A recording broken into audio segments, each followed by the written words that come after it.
Hello, hello, everyone. Gotta update this real quick. Buddy's already leaving us. You can hear him fleeing the room.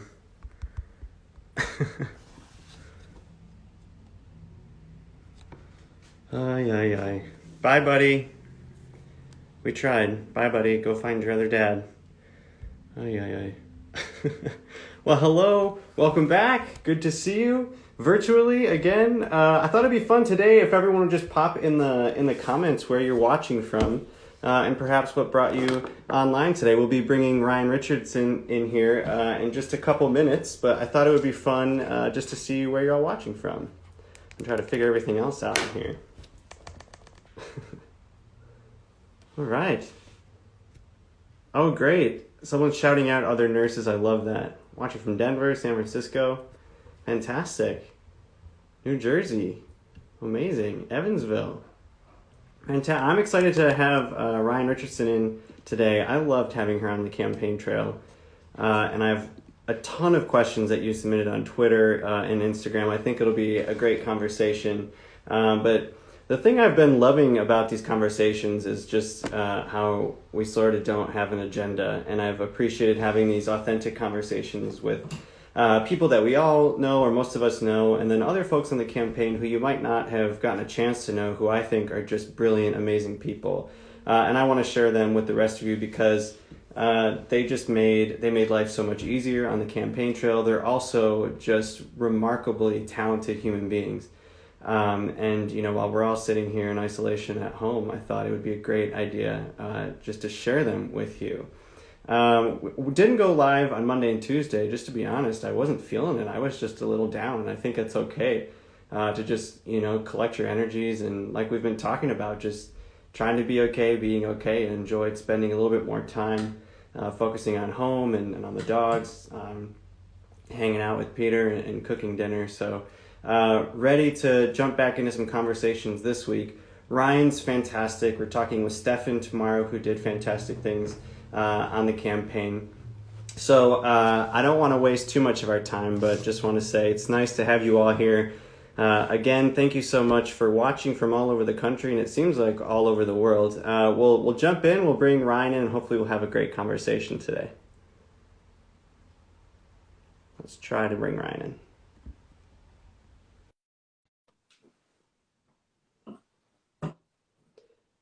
Thank you, sweet Lizia. You said self-care is important. I can't agree with you more. Karen asked what we cooked. Hey! Hello! How are you? Hi, Chasten. Buttigieg, how are you? Okay, you look fantastic per usual. I mean, Baby, I just threw on some eyelashes, you know. No, thank you. Thank you. I was very excited to talk to you because I was going to get to test whether or not I can still make myself look like a human being. Again, it's been a while since I've been put to this task. Like, I am slumming it out here these days. No, you, every time you would like come into a venue on the trail, I'll be like, ugh, Ryan looks so beautiful. You know, like we're like living out of suitcases, and like every morning it was like, can I wear this shirt one more time without sending it to the laundry? Will anyone notice? Do a sniff test. I miss going to the hair salon. I miss Allie, my hairdresser. You know what? To be fair, so I commiserate because like I feel that about my nails, which are a hot mess. So I'm going to keep my hands down as much as possible, even though I'm a hand talker. But it has been so long, even before quarantine life, since I'd actually been in a hair salon per se. I'm one of these weird people who finds doing their own hair just like super soothing. Wow. Because up until, it's weird. Up until about like a month and a half ago now, I was running all the time. I mean, who am I telling? You know that running all the time life, Yeah. right? And the only like moments of solitude to myself that I felt like I really had were like hairstyling times. I love that. I'm hunkering down and I'm spending the better portion of the next 72 hours doing my twists. Good for you. And that was my meditation time. And then we go right back to it. I love that. The funny thing about my hair is it just grows out. And so like I can see on this side, it's just doing its thing. It's doing fine over here, but I think we got more hairspray in over here. So is doing the Corona dance. You know, I mean, like, Who dude, cares? y'all not gonna see the back of my head because I feel like I've like actually pulled whole twists out of my hair and been like, I don't need this anymore. I'll just leave it where it falls. It's weird. The only time I It's feel like I'm doing like the full works, you know, like shower, shave, do the hair like I did every day on the campaign, like make sure it's there, although it's hard now. And then like I'll even put like a spray of cologne on, walk past feet, like I'm ready for the excuse day. I'm me. ready for my 30 minutes on Instagram. Spray the cologne. I'm I ready. mean, you I'm can't here. smell me, Well, but it thank you makes so me much for feel getting put done up together. for me. So Thank you. I appreciate it. I feel really special. I got all done up just for you, literally. you're oh, My you're my delivery wonderful. people, they're saying mess. Well, I'm excited to just hang out today, and I loved having you on the campaign trail. I think everyone on the campaign can attest to that. You're a wonderful friend of the campaign, and just a friend in general. Oh, But for thank you. those who are tuning in who maybe didn't get to meet you on the campaign trail or didn't get to see you out on the campaign trail, maybe just tell us a little bit about yourself, where you're from, where you're at now, and then Yeah. yeah, we'll start there. Sure. So I am right now hunkered down at home in Brooklyn. You know, sheltering in place in Bed-Stuy. I've been in New York for almost 3 years now, but I grew up in the DC area, so I consider the DMV home. And went to college in Philadelphia, and that's the place I affectionately say I grew up. And I built my career in the consumer tech space. I was a marketer by trade and had a really awesome, like, decade-ish long career in a few really big companies. And then after my last big company, which was like this little on-demand app thing called Uber that you may have heard of, I Huh. kind of got bit by the startup bug and went down a rabbit hole of working for crazy startups that were trying to change the world or change how we move around the world.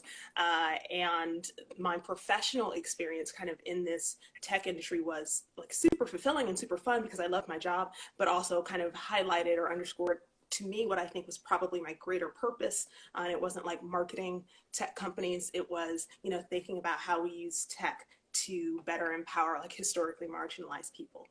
I would see all the power inherent in the technologies that we were building every day and that I was marketing and building a user base around, and realized that we were oftentimes falling short of delivering on what that technology could do and how it could be effectively used to improve people's quality of life. And that very much shifted kind of the focus of career and of my life, and then inspired a lot of the advocacy work that I've done as Miss Black America, before Miss Black America, what I will do after I am no longer Miss Black America, and also certainly inspired kind of my decision to throw my hat in the political ring with you guys over the Yeah. last couple months. Well, that was my next question. So, Hmm. you had an interesting resume, and then you ran and you won the title of Miss Black America. What was that like for Hmm. you? And then, what did you most enjoy about that title and that platform?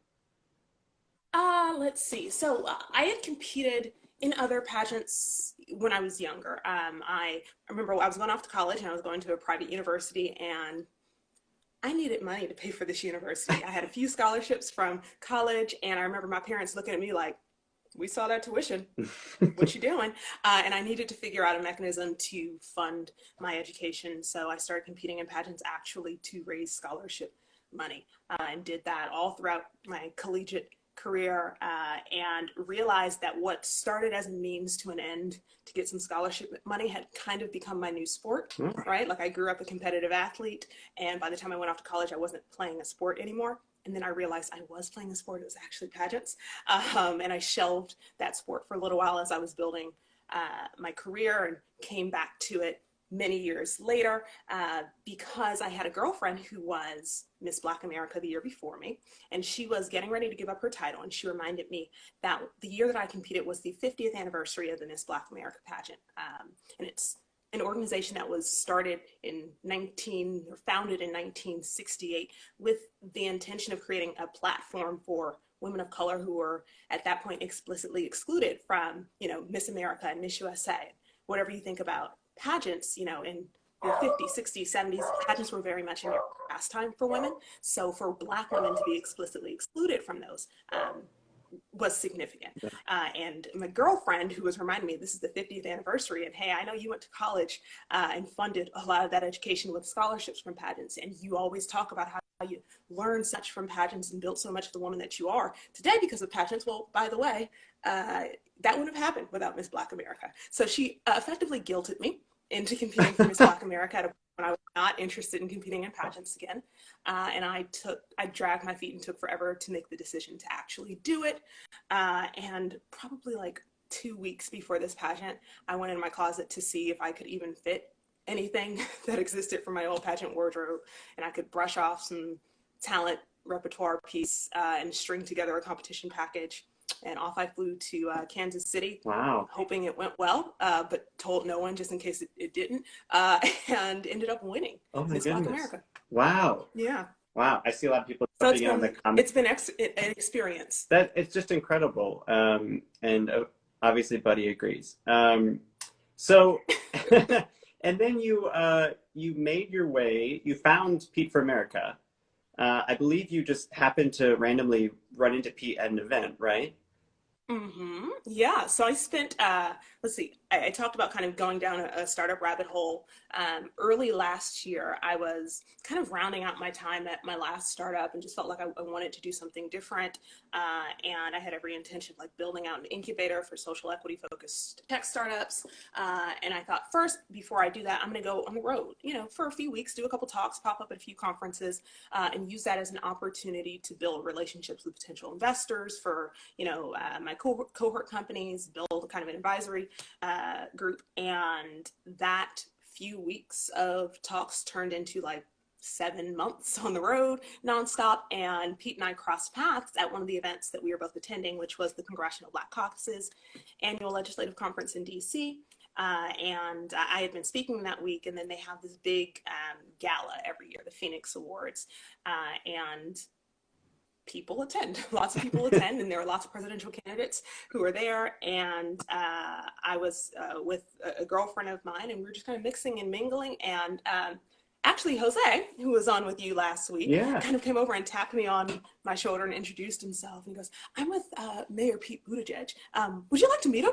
And I'm like, "Yeah, sure, why not?" Because I had been paying attention to the primary cycle and am probably more political inherently than folks who don't work in the space are. And I had questions and I was curious. So I, have told the story since that, I met Pete over like a glass of wine and immediately like jumped into drilling him about social equity and racial justice, and was super impressed. Because I don't just tell you why I was impressed by your husband. I figure you're probably impressed. No, please do. As well. Got nothing That's but how you time. end up here.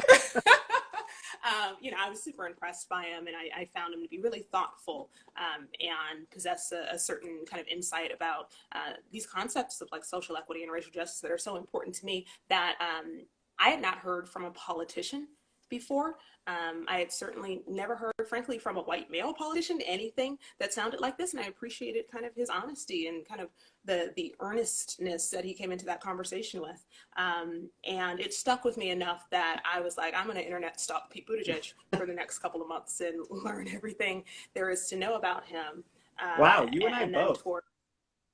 Yeah, did you internet stalk him too? No, yeah, I was like, he's intriguing, he's interesting. I'm going to internet stalk this person. Like, you're interesting. I need to learn more about you. So that's how I fell in love with Pete Buttigieg. Same story, I guess.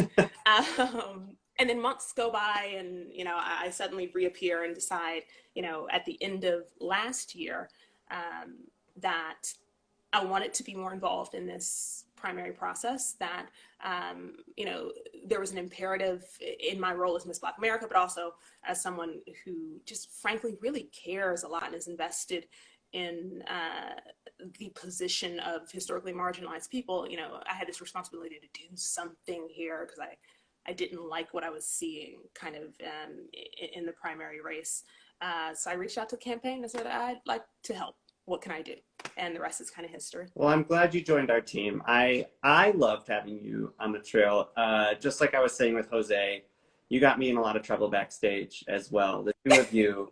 Everyone's so serious backstage, it's just like this big serious production, and like I can't sit still. I have to pace. I have to tell jokes, and especially like when we've been doing that for so long, like we know every line, right? Like Yeah.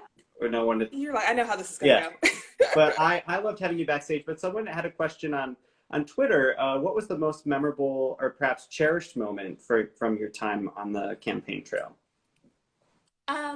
Gosh, there were so many, but I think the one that will stick with me the longest, you were a part of, Chasten. You and Pete What? were both a part of it, and it was kind of our last moments together on the campaign trail. Obviously, you know, we went to Selma, Alabama, Yes. to commemorate the 55th anniversary of Bloody Sunday, Yeah.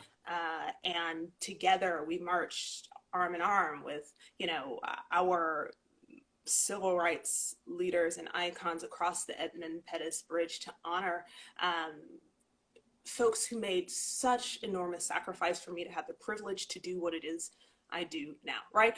You know, beyond just being on the campaign trail with you guys, you know, they made a sacrifice and took risks that afforded me the opportunity to talk crap on Twitter about politics, right? And get to cast my ballot, Yeah. you know, every election day. And that was a kind of just soul stirring experience. I was trying to think, there's probably no better way to describe it than that. And, you know, I remember having this moment as we were walking on the parade route, and I look up, and I don't know if you did this as we were crossing the bridge, and you see Edmund Pettus Bridge right above your head. And I was like, oh my God, don't start crying Mm. now. Because I was, you know, on the verge of tears. Really soaking in this moment and the historical significance of it, and then, you know, to see John Lewis actually able to attend and speak was incredibly powerful, and it was special to me as a woman of color, but also like in retrospect, because obviously this was, you know, the night that or the day that Pete ultimately suspended the campaign. Yeah. I had a further appreciation for this moment, and that we got to share that together. And we haven't talked about this since, but I'm sure Pete didn't wake up that morning without a sense that this is what was going to happen today, right? That this was going to be the last day of the campaign. And you and Pete chose still to come to Selma and chose to be a part of that moment and chose to honor all of the leaders fallen and still with us who allowed for us to have closer to a more equitable America, more equitable world, who allowed for me to have the privileges that I do to participate in our political process. And that meant a lot to me, that understanding the context around the campaign and everything that must have been going on in both of your heads, that you came and shared this this moment with me. It was really, really special. So thank you. Oh, that was a remarkable moment for me. I mean, with the fast-paced nature of the campaign, that morning we woke up in Plains, Georgia, and had breakfast with the Carters, and then flew to Selma, and you know, knowing that was going to be the last day, but it was just, what a day. You know, I'm glad we got to share that together. It was really powerful. I will never forget that. Yeah, and that's what I love about Pete too, is that there was no question there what we were going to do that day before we made our way home. So, you gave a TED Talk a while back. I did. Yeah. In December, yeah. And some folks were commenting in the comments that you should do a TED Talk. So go YouTube Ryan's TED Talk. Do you want to do another one in the future? Go check it out. I'm sorry? Would you do another one in the future? Absolutely. If they would invite me to do another one, I would love to. So that talk was really interesting because I talked about, like, I was on the road for most of last year speaking at events, but generally when I'm talking, it's about like diversity and equity and inclusion and representation in tech and kind of our responsibility as an industry to use the power of all the tools that we're building to help people and make our world better. And while that is very personal, because the aha moment in my career that brought me to do this work was a personal one, it's a different kind of personal than what the TED Talk was, which speaks to this concept, and it's really explicitly for women, about beauty and power in our culture, and how socially we degrade kind of the value of beauty and call it frivolous and silly and stupid, and assume that women who invest in beauty are somehow vapid and lack kind of other intellectual gifts, when in reality there's just a ton of like academic research that supports this notion that beauty is actually really important. And when we consider that it is probably the single vehicle for power, kind of from a social and sociological perspective, that is uniquely afforded to and leveraged by women, there's really a feminist argument for embracing kind of the power of that beauty and leaning into and allowing for women to do so unapologetically. And that was a realization that came to me after, you know, a decade-long career of, I think at the beginning of my career, I was still competing in pageants. At the very end, or not end of my career, but recently, I competed for Miss Black America again. You know, I built like this wall between my professional career and my secret life in the beauty pageant underworld, because I was so terrified of undermining my credibility and folks' sense of my competence and what I could achieve and who I was if they knew that I did something so frivolous and vapid as to, you know, invest in or leverage kind of aesthetic appeal. And it took me a long time to get comfortable with being both of those people, right? And saying that I don't, nor does any woman, have to make a binary decision between owning what is theirs to own and leverage for their power, and being respectable and being talented and being bright and being worthy. I want to ask you about something that you talked about in one of your talks about taking up space. That it is our responsibility to take up space. Tell me a little bit about that, and why does that phrase or charge resonate with you? And then perhaps I'm wondering, have you ever been made to feel, or I shouldn't say have you ever, how have you been made to feel that you are not worthy of space? Yeah, that's such a good question. So, you know, and the talk, I think I know which talk you're talking about. There's this I internet line stalked in it. you. Oh, thank you. It's the highest honor.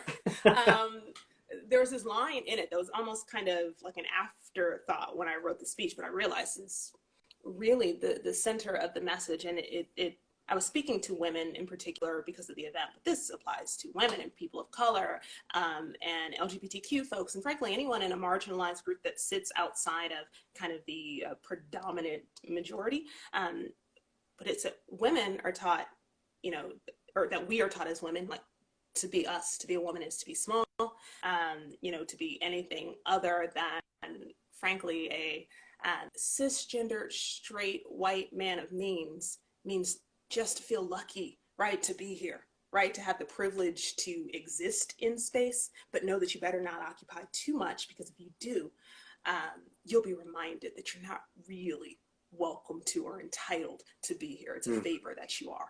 And the kind of inspiration for the talk and the message and the greater social impact campaign that was built around it came out of like my experience when I was working at Uber. And I talk often about how my years there were the turning point in my career, where before that I was very clearly a marketer and I like building brands, and that's what I was focused on. After that, everything revolved around kind of marginalized communities and making the industry better for them, making companies work better for them, making the world work better for them. Because, you know, I think everyone now knows about an infamous toxic culture that Uber was riddled with for many years. And I lived through it. You know, I was a woman of color at a company where women were in the minority and people of color, or underrepresented people of color, were in the extreme minority. I worked in our East Coast headquarters of probably 500-600 people at that point, and could count the people of color on my hands. I was in almost any room going to be the singular voice for women, and if not, definitely the only voice for Black people. And I remember feeling this just sense of empowerment and isolation, and knowing that I stood out like the sore thumb kind of culturally within the company, that my lived experience was not aligned with that of the norm there, and that the culture was so rooted in the lived experience of the norm, you know, the old boys club or the young bros club. And it was like, you adapted to this and assimilated to this, or you drowned there, right? And that was reflected in kind of the revolving door of talent that came in and out of the company that weren't folks that fit that bro culture.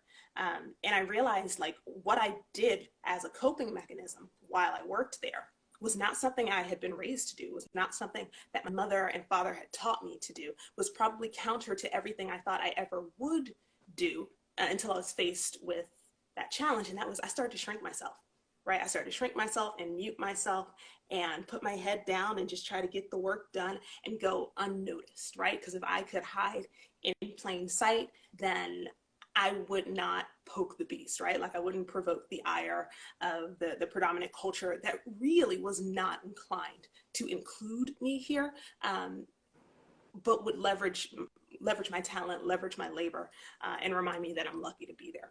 And I realized like that is so fundamentally flawed because I'm shrinking myself knowing wholeheartedly that I earned my place here. I earned this space. And I would think about it as like my literal desk space, but I earned this space and that space, and frankly, any other space I want to enter into. And as I started the tour last year and chatting with folks before this concept really was a talk and a movement, so to speak, I started hearing other women talk about the same experience and other people of color talk about similar experiences in the industry where we're like, we shrink ourselves, we hide ourselves. And I realized that the rallying call that really united us all was this need to be really deliberate and intentional in occupying space, right? And understanding that it's like an act of rebellion. It is active rebellion, but it is necessary.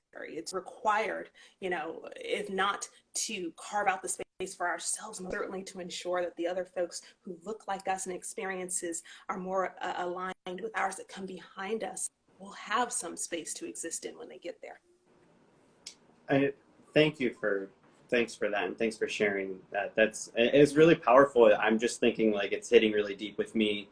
You know, Jose and I were having this conversation last week about how that resonated with us. Oh, I see there's a connection issue. Let's see if we can get Ryan back.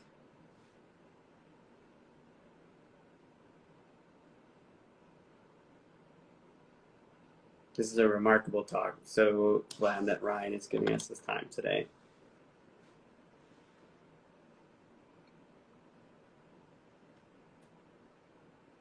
We're hoping that Ryan reconnects.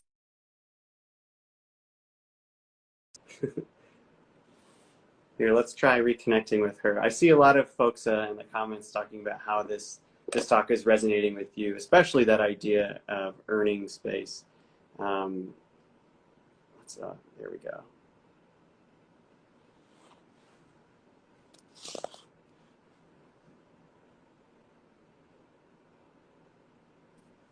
Okay, are we back? Hey, welcome back. All right. So Instagram does not want me to. We really don't, man, because we were on a roll. And then Instagram It's all was right. like, thank you for joining Chasten's Live. Goodbye. Oh, you're talking about yourself? I watch so many people's Instagram live feeds, and like, I don't know if it's like the Instagram platform, but like so many of them, like people cut out, people drop, people can't rejoin. So it's not just us.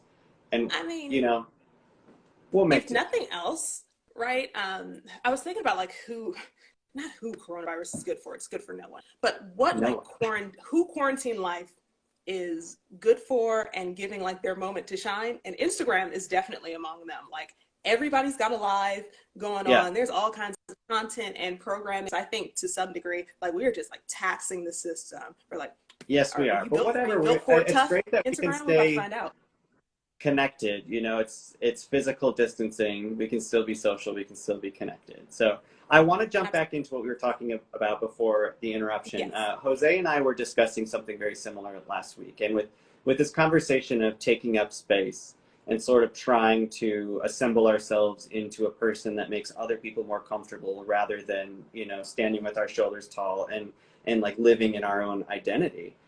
You know, you and I chatted a little bit about this on the trail, but I mean, and you talked a little bit about how it affected you personally. I'm just wondering, you know, when you're When your identity is called into question, when gatekeepers are debating your identity and then your worth in a community, how did that resonate with you on the campaign trail, and how has that affected you outside of just the campaign trail? How's that affected you in your own personal life? Yeah, I think so.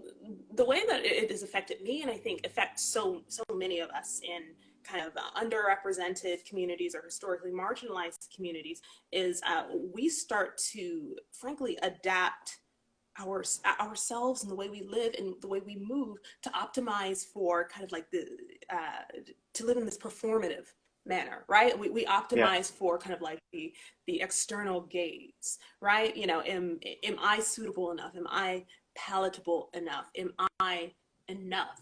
Right? Whatever that word is, am I fill in the blank enough to suit someone else's needs and sensibilities, rather than asking ourselves like, am I happy? Right? Am I honoring who I am? Am I pursuing the things that bring me joy and purpose and fulfillment? And this is challenging, right? This is like real kind of fundamental or foundational training, social training that happens to all of us that don't exist as part of the predominant culture.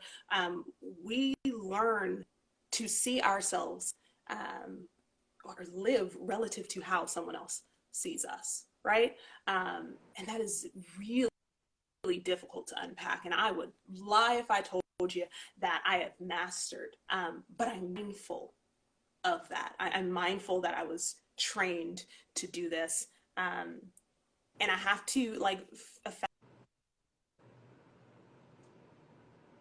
Oh no, this connection. Oh,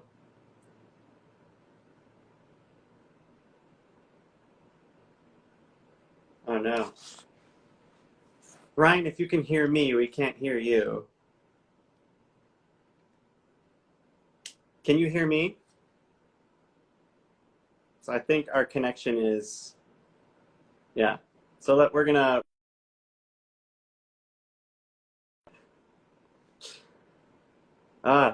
especially when we're having really great talks, Instagram. Let's try this.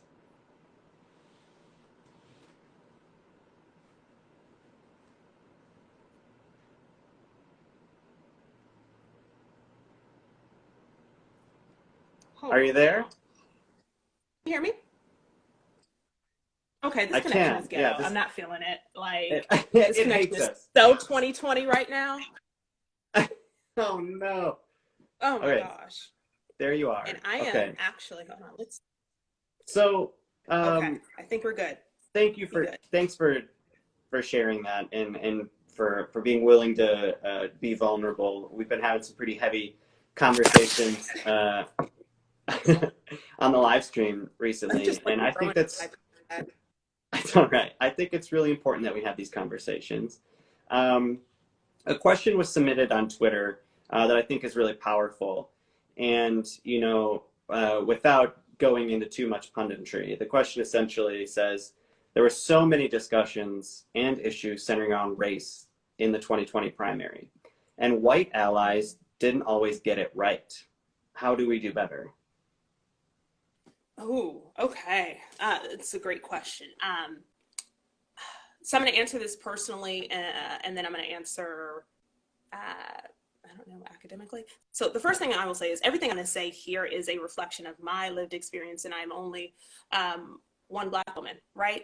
And there are actually a lot of scholars, lots of Black women scholars actually, who have spent effectively their entire academic careers studying kind of these concepts of kind of like or studying African American studies and African American experience, and do deep dives into this concept of allyship and what it means to be an ally. So I will actually, for anyone who's really interested, put in my stories after this like a list of resources, books from many of these scholars, for folks who really do want to contribute in a positive way to kind of like the social, political, economic liberation of people in America, but just don't really know how to do that as a white person, don't know how to leverage that privilege in a way that is valuable. I'm going to give you a ton of academic resources that'll be really helpful helpful here, because there are folks who are far smarter than I am, who have done this work for a long time, who can advise you in a really substantive way. What I will say is, personally, what I have seen that comforts me, that has been people that is, proven or allowed folks to prove kind of their allyship to me and to my friends, is fundamentally understanding, being an ally means being a supporter, it means being a helper. It doesn't mean leading, right? And sometimes it's very difficult to decenter ourselves. Folks of any kind of privilege, not just thinking of kind of like white people in America, but anytime we're engaging with someone who is facing a challenge or a trauma, and we want to support it, is important for us to enter ourselves and recognize that it's not about us, and it's about being of service to those that we seek to be an ally to. So the first thing is to kind of check yourself at the door and realize this isn't about you. This is about listening and understanding needs and following the words and guidance of the communities and the people that you seek to support. Yeah, and the other thing I will say, from an allyship perspective, again, being an aide and a supporter, I think of being an ally as serving in many regards. That requires one to humble themselves, which is oftentimes hard because no one thinks they are not inherently humble, but sometimes it does mean humbling yourself and acknowledging the things that we perhaps don't know, that you perhaps don't know, and that education is only going to come your ability to be really impactful and valuable and helpful allies on you learning and humbling yourself to learn what you don't yet know. Yeah, that's but great. Also check my source for those books. I'll do Thank that. you, and thanks for being willing to do that. I see a lot of people in the comments who are grateful that you're willing to do that. I just thought it was an important topic that we'll continue coming back to, especially as someone who is so visible on the campaign trail and answering a lot of questions, especially when some of the questions coming from people who weren't willing to humble themselves in front of others, and people who didn't necessarily understand what they were asking. And I told myself I wouldn't get into punditry, so I'm just going to put a period in my sentence right there, and I'm just going to go on to the next question, because that's not what I'm here for. But Okay. You can come on my live and be a pundit, Chasten. I don't want to be a pundit. I'm going to create a place just for Chasten pundit. I saw something. So, as a teacher, my worldview was just so, focused on children and teenagers in my own classroom, in my bubble right here in the Midwest. And then a campaign, throws you out. You just travel the country and you meet thousands of people every day, and you hear different stories every day. And then you see people calling you names, or making assumptions about you or what you stand for, what you believe. And, people who I love very much and who I loved, like yourself, having out on the campaign trail, I saw you have to deal with that as well. And so instead of going down the road of punditry, I guess I will just say, I'm grateful for you. I'm grateful for your voice and for your willingness to lend your platform and your voice, not only to the campaign, but to the country. Someone who just advocated those rules of the road and belonging, and trying to just build a better, brighter, more inclusive future for everyone. That's what I appreciated, and I'm sorry that some of the other stuff came along with it. And thank you. I really appreciate those words. Like I said, for me, the role that kind of on this campaign, I really did still feel like was a responsibility, multitude of reasons, in this time, in this moment, with this platform that I was Oh no, this connection.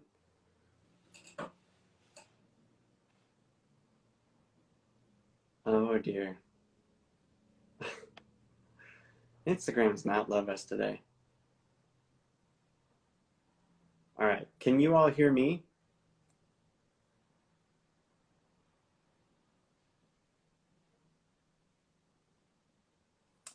All right, 1 second. All right.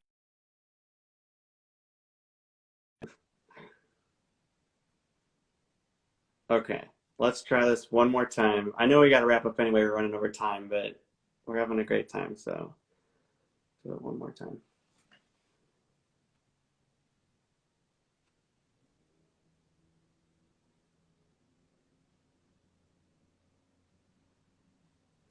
Oh dear.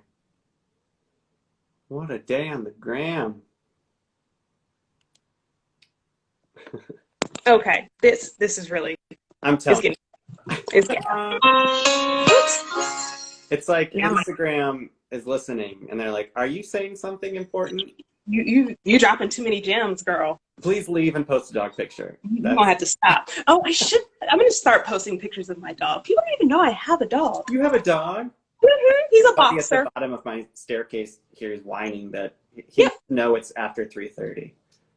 Ellington Is your dog upstairs. here? He's. If I call him, he might try to escape. He is. I think he's trapped somewhere upstairs. Please But post a picture. yes, next time, or I'll send pictures. I'll post pictures right after I post a list of reading resources. So Thank you. book All right. list. Last Ellington. questions.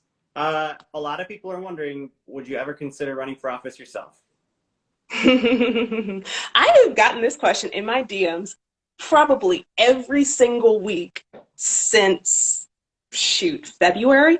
Perhaps is the answer. You know, I think I probably am taking a cue from Pete here in that I gotta reconcile that I could run for office, but I don't want to run for office to run for office, right? I don't want to hold an elected office just to have it. I'd only want to do this if I felt like in that moment in time, in that election, in that place, right, facing the unique challenges that our community, whatever that community is facing in that moment, like I am best equipped to help there. And that the best way I could help would be through that office, you know, because I feel like I would not be a good politician. Like, let's be real. As much you say, like, I would get you in trouble backstage. It's because I have far less like discipline than you and Pete do, and rules of the road were really. And I'm probably not going to be great at the political dance, but I do know that I'm really capable at building solutions, right? I'm really capable at understanding problems, unpacking problems, and building systems that help to fix them. And I know the specific problem areas that I'm really passionate about addressing at this point. And if I think that the best way for me to do that at scale and really effectively is through public office, then sure, perhaps at one point. But if not, I will just, you know, live in the Twitter cellar and tweet away about politics. Here, I'll give you an introduction to it. So are you saying that you are not running? I'm saying perhaps. You'll just get. Oh, that was very political. That was a politician's answer, wasn't it? I was like, perhaps. It was. I'm saying that I am speaking words currently. I have been rewatching Veep. It's so great. Well, I just love Julia Louis-Dreyfus, but it is so comical now, like coming off a campaign to the movie. Oh, you have like so much perspective into it now. Yeah. And then we started getting into the Hillary documentary on Hulu. I haven't watched it yet. I was gonna say no spoilers. It was like, yeah, right. And then like there was a moment where you know, she's going on a riff about something running, and like Pete and I looked at one another and I was like, I think it's too soon for this. Like it is way too soon. Turn it off. Yeah. Flashbacks, you know, 5 weeks out. Yeah. So yeah. Last question, I ask everybody this. What are you doing to take care of yourself? And in that, are you watching anything? Are you reading anything? Making anything? Baking anything? Yeah. Any suggestions? I am not baking or making anything. Your girl doesn't cook. It's just not a thing for me. Like, not my ministry, blessed with other talents. That's not one of them. But I am on to offset all of my takeout.